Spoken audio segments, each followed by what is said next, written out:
Hey guys! So today I just want to talk about pregnancy, my experience with pregnancy and type 1 diabetes.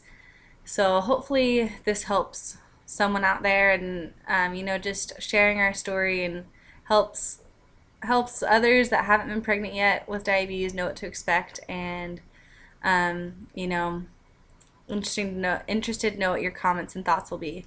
So let's see. So I got pregnant about October of 2014 with my son, who is now 8 months, almost 8 months.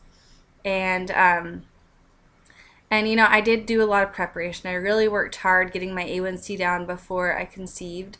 I think I was in the mid sixes around there when I conceived, although my blood sugars weren't perfect at all. But we just went ahead and started trying.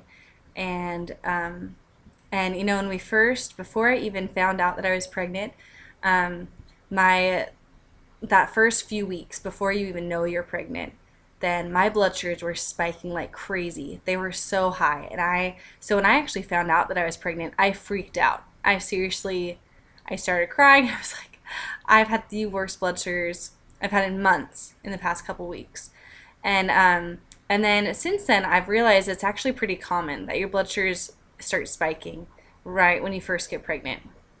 I had always heard that they just start going low first trimester, but that actually didn't kick in till probably 7 weeks, a little bit later, maybe even 8 weeks.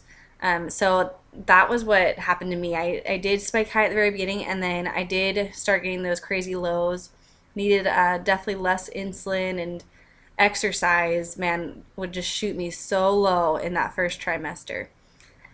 And so that was interesting. It was okay though. It worked out fine. I was teaching high school that year, and so I was worried a little bit before I got pregnant, but it worked out fine. When I was low, I just ate some glucose tabs or some lifesavers, and I never had a horrible reaction. Everything was fine. So I did go really low, first trimester. I didn't get super sick as long as I ate fairly frequently, so that was good. Diet wise, I just tried to, my dietitian and certified diabetes educator really pushed the protein. So I just tried to make sure I was really eating quite a bit of protein, but I didn't actually eat quite as much as they wanted me to, though. I felt like they recommended so many snacks and so much protein, so much carb that it actually made me go high. It was just too much food. So I just tried to kind of do what I normally did with my diet, but then just adding more protein as I could. And that just helped stabilize my blood sugars. So, then second trimester, my blood sugars really did, 20 weeks, at 21 weeks, those blood sugars really started to climb, and I got a lot more insulin resistance. So, I would just keep a log every single night.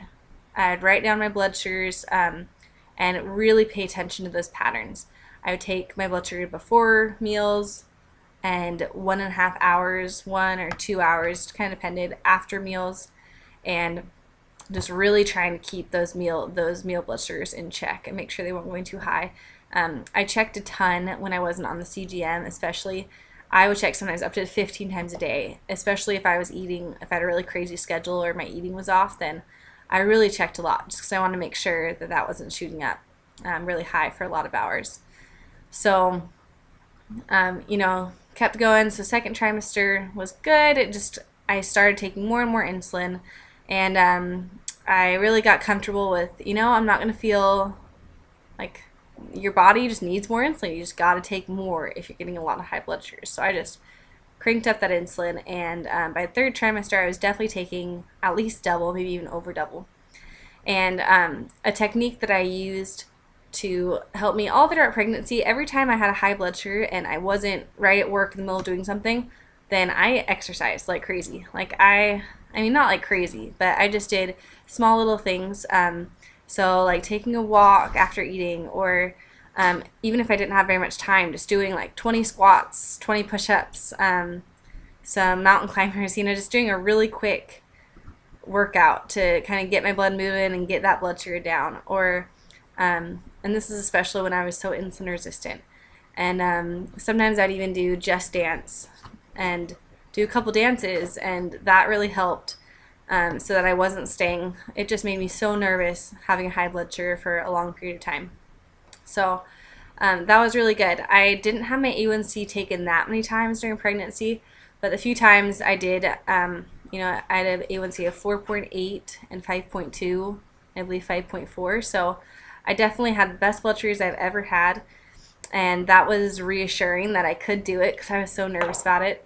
But there's lots of people with even higher A1Cs than that, still really healthy babies. So you just have to do the best you can. But and then third trimester, everything just I just kept doing it. Like I kept logging. I just really tried to stay diligent. I counted carbs more carefully than I've ever counted carbs. I measured almost everything on my food scale. I really made sure that I knew exactly what I was eating and how many carbs, and so that I was consistent. And then I just upped my insulin as I needed. And so third trimester came kind of the same routine, and I just really tried to stay on top of it. But then I ended the school year in June, and then my baby was due in July. And so when I was about 34, 35 weeks, I'd ended school already, and I started having a decrease in insulin. I just started not needing as much insulin. My daily totals were going down. I was going low a lot more. And so, my doctor told me always to tell him if my insulin needs decreased at the end because of the risk of placenta breakdown or placenta deterioration. And so I did, and I said, hey, my insulin needs have been going down. And when they kept going down for a couple weeks, then he basically called me one day and he said, okay, I'm just going to check you into the hospital. And so about 36 and a half weeks, I checked in the hospital. And this was crazy to me. I was really nervous about it. I was like, do I really need to be in the hospital? I'd had really good blood sugars, and I just really wasn't sure. But I went in, and they did 3 NSTs a day. But other than that, they really didn't do much for me in the hospital. I just kind of hung out. They would do an NST. Everything looked great with the baby. So, I really had a debate while I was in the hospital. I was like, I don't know if I need to be here. And I still don't know if that was the right thing. It's, there are no signs of my placenta deteriorating, from ultrasounds, nothing. But the fact that my insulin needs had gone down was just, to them, that can be a really big deal. If your placenta breaks down, basically that means that you can have a spontaneous stillbirth. So huge consequence for that, and definitely a risk I didn't want to take.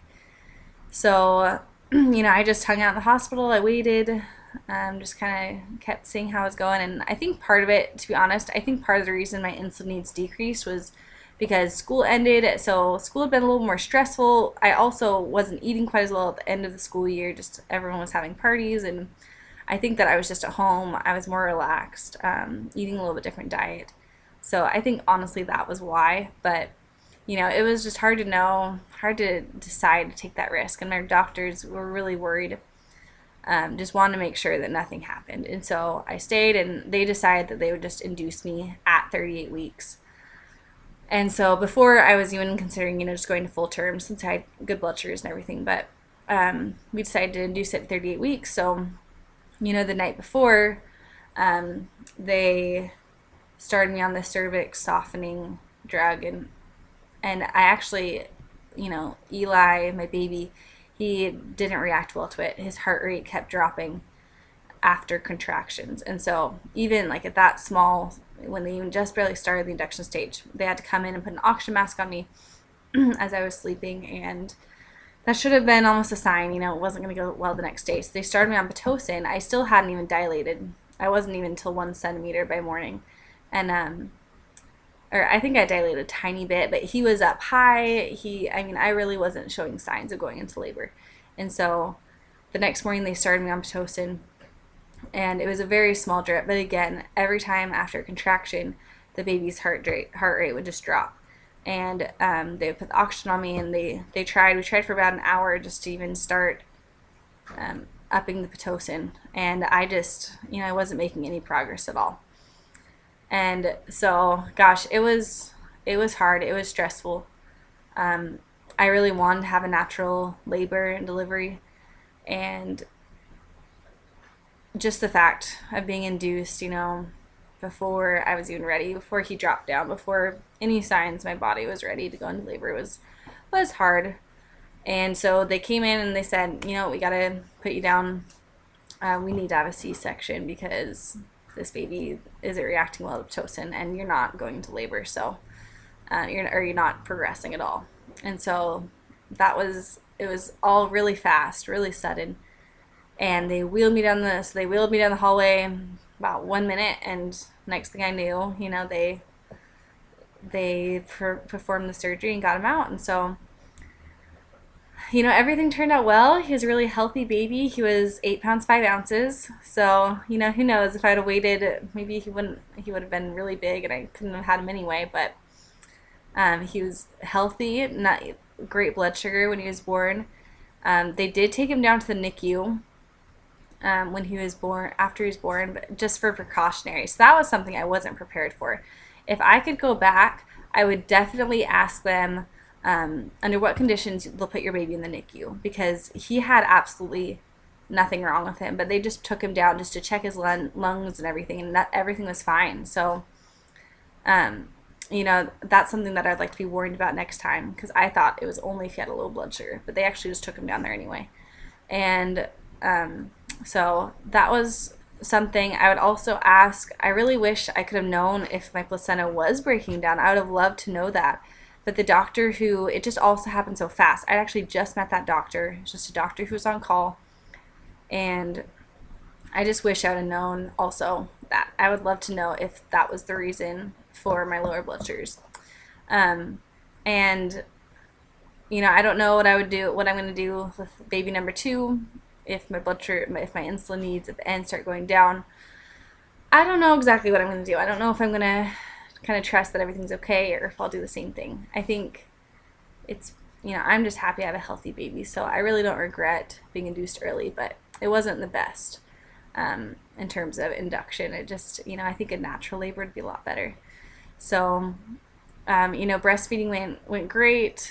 They did formula feed him in the NICU, so I was worried. I was like, no, I didn't want that. I wanted to breastfeed him, but they wheeled me down there later, and I breastfed him, and everything was fine. And my milk supply came in, and everything was good. So, I'm happy. I've got this cute little baby, and I just think that, everyone, I think us type 1 diabetics, we're scared, but if we do our best and just stay on top of it, then it works out, and we're able to maintain good enough blood sugars that we have healthy and normal great babies, and feel super blessed to have him. And so overall, I was in the hospital for 14 days, I believe, like 11 days of waiting, and then I was induced, and then just a recovery time. So it was pretty crazy. I got to know all the nurses really well, and that's my experience. I would love to know your thoughts if anyone else has had a similar experience, or if anyone has just noticed their insulin needs at the end of pregnancy going down.